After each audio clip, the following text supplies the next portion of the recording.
mais de Ti e menos de nós. Senhor, obrigada por essa noite, que não está ao acaso, que não aconteceu por acaso, Senhor. Nenhum pássaro nasce ou morre sem o seu consentimento, assim acontece com a noite de hoje. Que o Senhor possa me usar, Senhor, serva falha, fraca e inútil. Porém, o meu desejo é ser uma serva obediente, Senhor, e ser usada por Ti. Que as palavras da minha boca, que a minha boca, Senhor, seja apenas um canal para a Tua mensagem. Abre os nossos olhos, coração e mente espiritualmente para a palavra, que não sou eu que trouxe, mas foi o Senhor que ministrou em mim. Em nome de Jesus. Amém. Podem se sentar. Gente, antes de tudo eu queria dizer que eu estou muito feliz de estar aqui. Quando o Zé fez o convite, eu estava comentando com ele que eu não esperava que algo como isso aqui acontecesse tão cedo, eu estar pregando, dando uma palavra num culto. E eu comentei com ele, caramba, eu ainda me acho tão imatura, tão nova para estar aqui, mas ele falou algo muito importante, que a gente deve sempre meditar. Ana, você nunca vai estar pronta, você nunca vai ser madura, você nunca vai estar preparada para isso, mas é aí que está a graça. Então, que alegria ter sido agraciada pelo Senhor com essa oportunidade de estar falando sobre Ele, que é o que importa, não é? Bom, eu acredito que todo mundo já tenha lido, ou pelo menos ouvido falar, dessa parábola do grande banquete. Uma parábola muito bonita, uma parábola com um significado de que na mesa do Senhor não está aqueles que merecem, está aqueles que precisam. E pela graça do Senhor, Ele chama a gente, aqueles que a gente vê assim, acha que não merece estar na mesa do Senhor, porque a gente acha que a mesa do Senhor é para aqueles que têm mérito, mas não é, sabe? Mas na noite de hoje eu queria mirar os nossos olhos para um personagem específico dessa parábola, que às vezes a gente passa direto com foco apenas no que a parábola quer falar, mas se a gente parar para analisar quem esse servo representa na vida real, esse texto se torna muito mais rico. Então eu queria nessa noite de quarta meditar com vocês sobre isso. Amém? Gente, eu sou carente, então pode dizer amém, glória a Deus. Eu quero escutar de vocês também. Não é um monólogo, não, pelo amor de Deus. Bom, eu queria falar do servo dessa parábola. O servo que obedeceu a ordem de avisa os convidados que está tudo pronto. Traga os cegos, surdos, mancos e coxos e obrigue aqueles que nos olhos da sociedade não merecem estar na mesa. Esse servo não é atribuído nenhuma característica física, nenhum traço de personalidade, mas uma coisa a gente deve ter certeza sobre esse servo. Esse servo era um servo obediente. Se não fosse pela obediência e submissão desse servo à sua majestade, de justamente obedecer esses comandos que eu disse anteriormente, a mesa da sua majestade não estaria se enchendo cada vez mais. A mesa dele estaria vazia. Eu não preciso dizer que a gente que tem que ser esse servo, né? E que o Senhor é a majestade das majestades, não é? A gente deve ser servo obediente. Fazer esse convite, abrir espaço na mesa do Senhor. Porque um dia fomos nós que fomos chamados para a mesa do Senhor. E não por mérito, mas por graça, nós fomos agraciados a participar dessa mesa.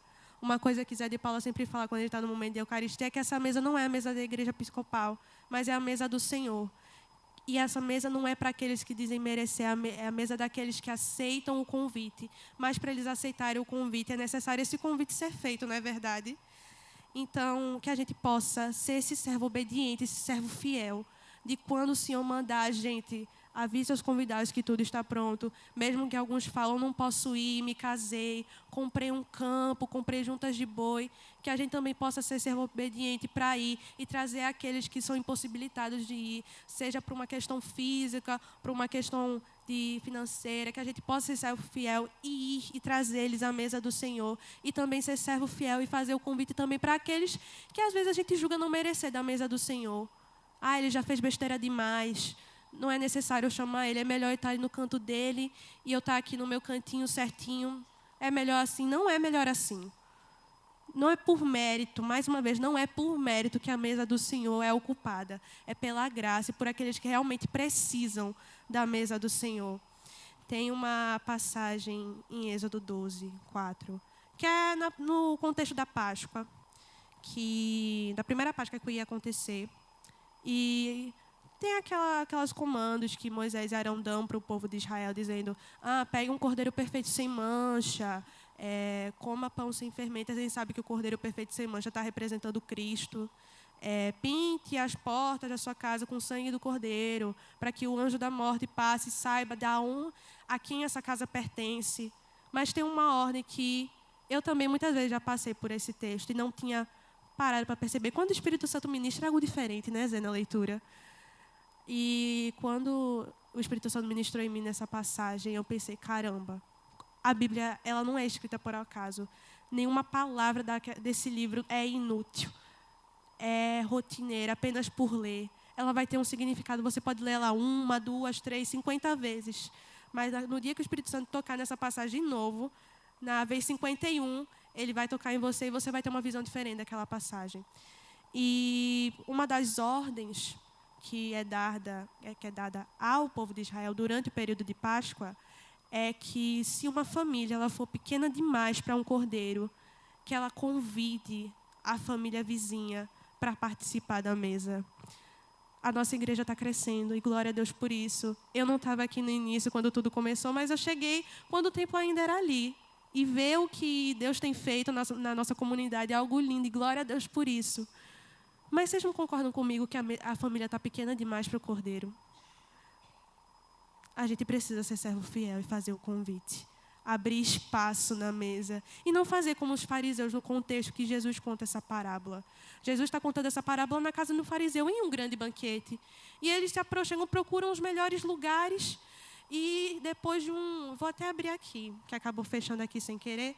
Vou até abrir aqui que Jesus, enquanto os fariseus, eles estavam procurando os melhores assentos, procurando o melhor lugar da mesa. Jesus fala, pronto, aqui, antes da parábola que a gente acabou de ler, está aqui, no versículo 12.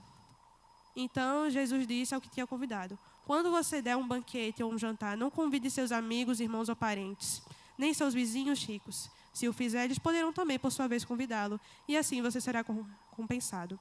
Mas quando der um banquete, convide os pobres, aleijados, mancos e cegos. Feliz será você, porque esses não têm como retribuir. A sua recompensa será na ressurreição dos justos. E no início dessa leitura, um dos que foram convidados, um que estavam na mesa, diz: caramba, feliz é aquele que come pão no reino dos céus.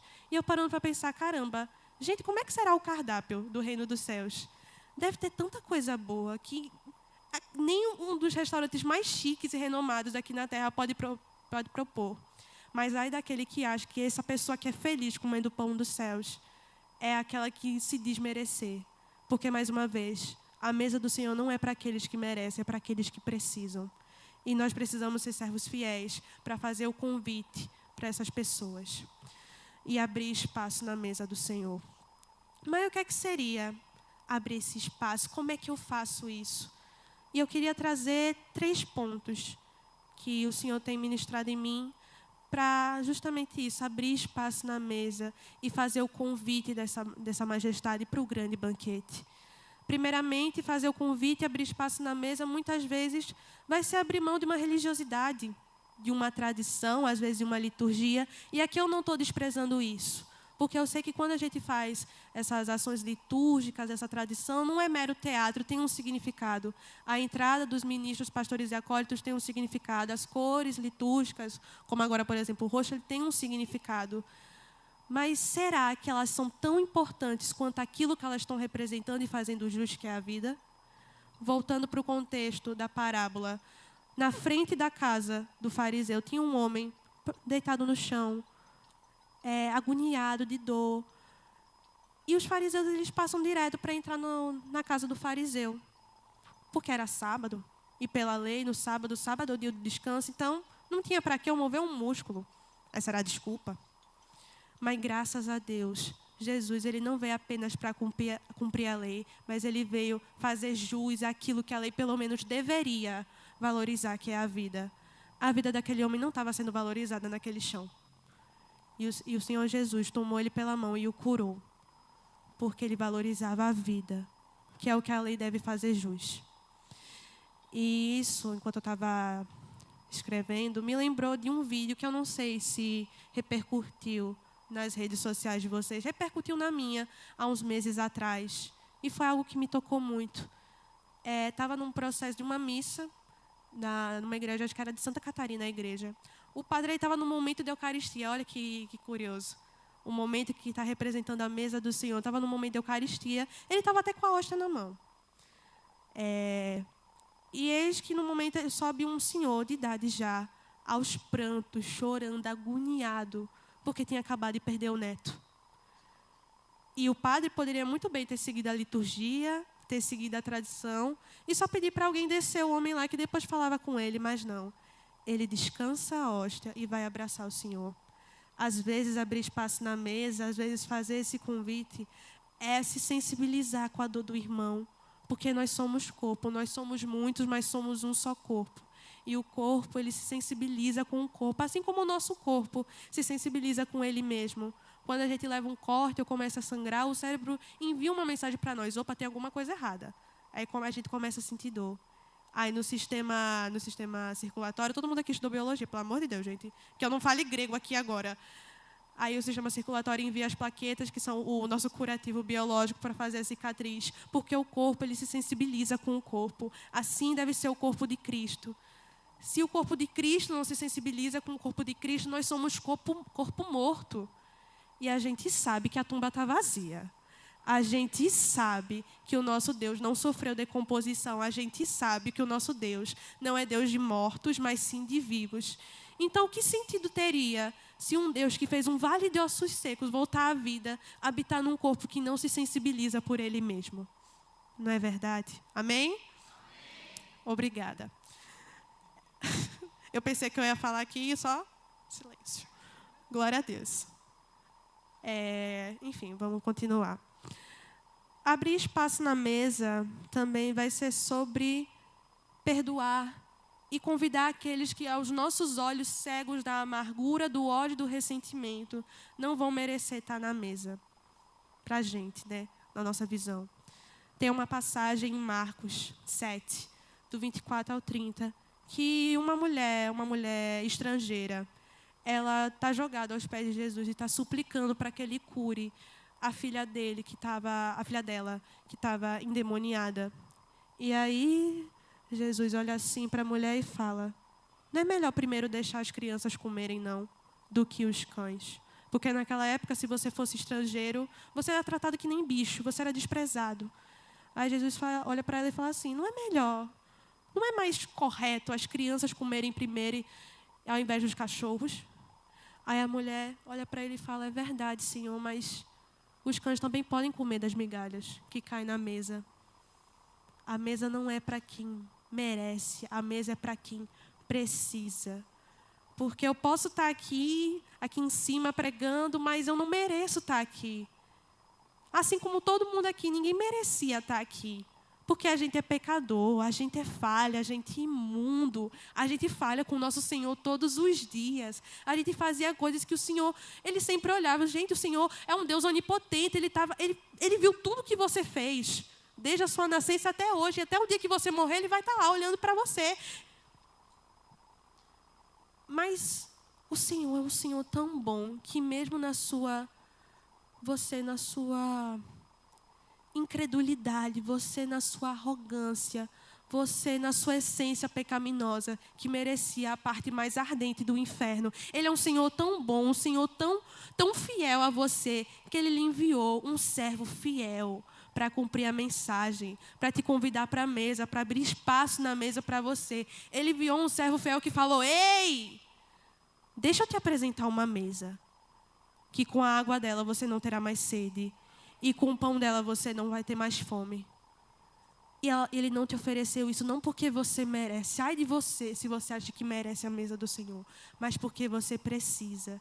E você é agraciado com isso. E eu não acredito que você para pensar nisso. Da onde o Senhor te tirou. Do quão fundo o Senhor tirou você. Do quão pecaminoso você foi. Não acredito.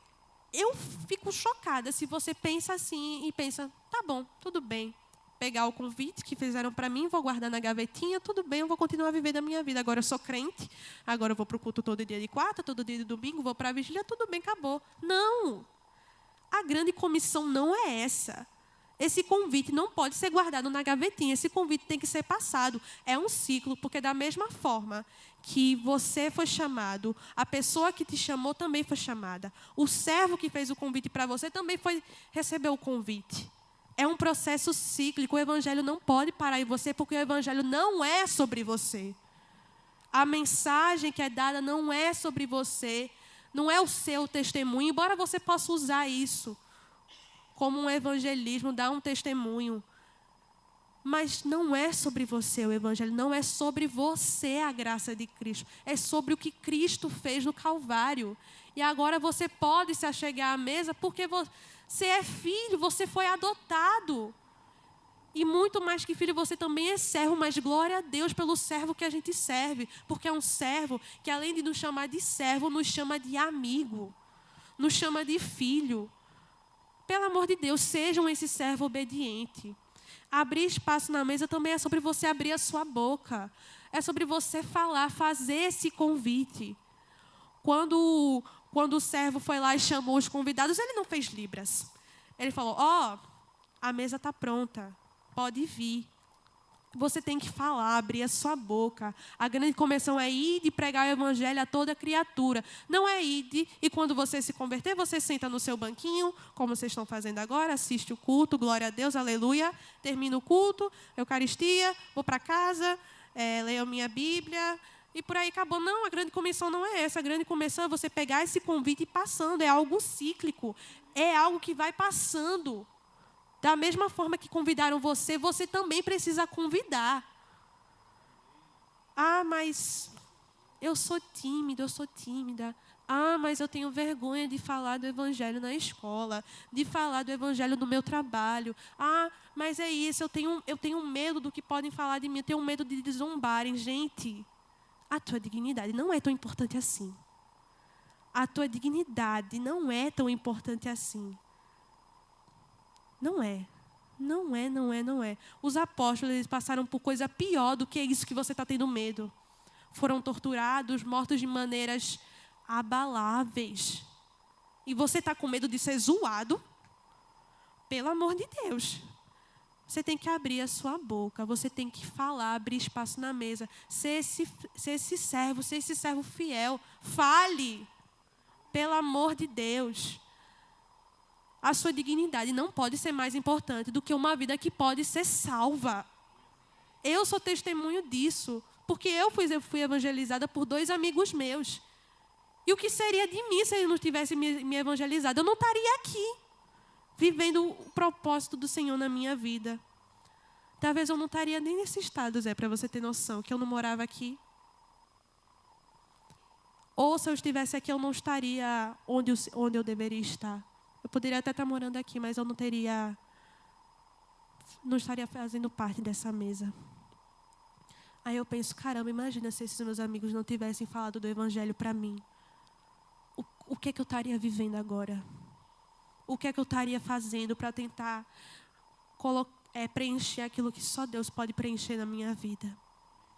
A gente precisa ter essa fidelidade com o Senhor. Entender que o que fizeram com a gente, esse convite, não pode parar na gente. Ter essa sensibilidade. E antes dessa mensagem ser para vocês, é para mim também. Senhor, a minha oração é ser essa serva fiel, de fazer o convite, abrir mão da religiosidade, abrir mão da minha amargura e abrir mão desse medo, para que no lugar dele seja dada a ousadia de falar do evangelho. Porque talvez o Senhor só está esperando um ato de ousadia sua para abrir o coração dessa pessoa. E, concluindo, o pessoal do louvor já pode subir. Eu sou meio suspeita para falar desse louvor, Zé, porque eu participo desse ministério, é um ministério do meu coração. Quando eu não estou sentada, eu estou aqui no louvor. Eu amo esse ministério, é um ministério lindo demais, com pessoas lindas demais. Bom, concluindo, como a gente está no mês das mulheres, eu queria falar de uma mulher que não é um exemplo como Esther, como Ruth, como Débora. Essa mulher, a gente encontra ela lá em Atos 16. O nome dela é Lídia. E era uma mulher comum, uma mulher que era uma vendedora. Eu não vou lembrar direito o que ela vendia, eu não vou mentir para vocês. Mas ela se encontra com Paulo. E Paulo começa a pregar o evangelho para ela. E nos versículos 14 e 15 vai falar que, à medida que Paulo ia falando, o coração de Lídia ia sendo aberto para receber o que Paulo falava. E essa recepção foi tão imensa, foi tão abundante, que não só ela, mas a família dela foi batizada. Ao ouvir, ela recebeu e o coração dela foi aberto. Mas para ela ter escutado, alguém precisou falar. A gente admira tanto Paulo, Paulo, o apóstolo, que escreveu a carta de Filipenses no momento de prisão. Caramba, esse é um homem de fé. Mas muito mais do que isso, ele é um servo fiel, que sabia que a ordem que foi dada a ele foi de fazer esse convite. Essa é a nossa ordem, que é dada para nós também. Fazer o convite, abrir espaço na mesa, ser esse servo obediente e submisso ao Senhor, porque o Senhor, Ele quer a casa cheia. Ainda tem cordeiro na mesa, a nossa família está pequena demais. Embora esteja crescendo, graças a Deus, mas ainda está pequena demais, ainda tem cordeiro, ainda tem lugar. Que essa igreja possa crescer e florescer, mas que, acima de tudo, a gente possa estar achegando pessoas na mesa do Senhor. A nossa ordem é fazer o convite. Mas a gente também não pode querer convencer. Se você pensa que, não, eu vou converter essa pessoa, eu converti fulaninho, eu converti ciclaninho. Não. Você fez o convite. Mas da mesma forma que na passagem de Lídia, quem abriu o coração da pessoa foi Deus. Possa ser que muitas vezes você vai fazer o convite e da mesma forma que o primeiro grupo, comprei um campo, me casei, não posso ir, desculpa. Vai ter muita gente que você vai fazer o convite, que vai ter isso como resposta. Não se frustre, porque o teu trabalho não é convencer essa pessoa. Quem convence é o Espírito Santo, quem convence é o Senhor. A tua missão, a grande comissão que você participa, a partir do momento que você morre para o mundo e nasce para Cristo, é pregar o Evangelho a toda criatura, até que Ele venha. Amém? Eu queria orar por vocês, se vocês puderem ficar de pé. Amém, Senhor. Pai, eu quero te agradecer mais uma vez por essa noite. Quero te agradecer por cada pessoa aqui, que não são apenas filhos, mas que são servos. Que eles sejam servos fiéis, servos obedientes, para cumprir a tua ordem, a ordem da majestade. Que é fazer o convite, que é abrir espaço na mesa. Ainda tem lugar na tua mesa, Senhor. Ainda tem lugar, ainda tem cordeiro. Graças a Deus a nossa família tem crescendo, mas ela ainda é pequena demais pela quantidade de cordeiro que tem. Ainda há lugar na mesa do Senhor. E que nós possamos, Senhor, ser esses servos fiéis, ser esses servos obedientes a Ti, Senhor. E abrir mão da religiosidade, se isso for em prol da vida. Abre mão, Senhor, da amargura, Senhor, se isso for valorizar a vida e trazer pessoas, trazer vidas à Tua mesa, Senhor. E abre mão do nosso medo de falar, da nossa timidez. E nos dá lugar à ousadia, Senhor, para falar sobre Ti, para falar do Evangelho, para falar do porquê estamos vivendo essa vida. Porque não é uma vida por acaso, não é uma vida rotineira. Nós vivemos assim porque sabemos o que Tu viveste por nós aqui na terra. Os 33 anos que você passou aqui na terra, Senhor, nós sabemos o que você fez por nós. E, Senhor, se aqui nessa igreja tiver pessoas que ainda não receberam o convite, envia teus servos a elas, Senhor. Envia os seus servos e eu, como servo, eu faço esse convite a você.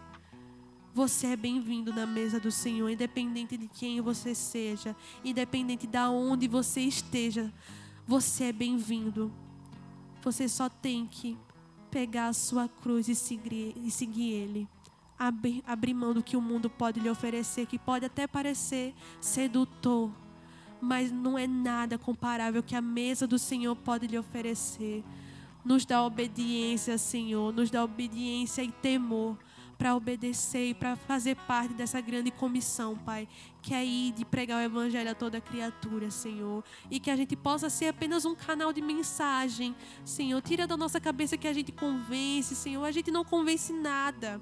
Quem convence é o Espírito Santo, quem convence é apenas a Ti, Senhor, e que a gente possa apenas ser esse canal condutor, e que o Senhor possa, à medida que a gente for falar do Evangelho para essa pessoa, o coração dessa pessoa possa ser aberto, Pai.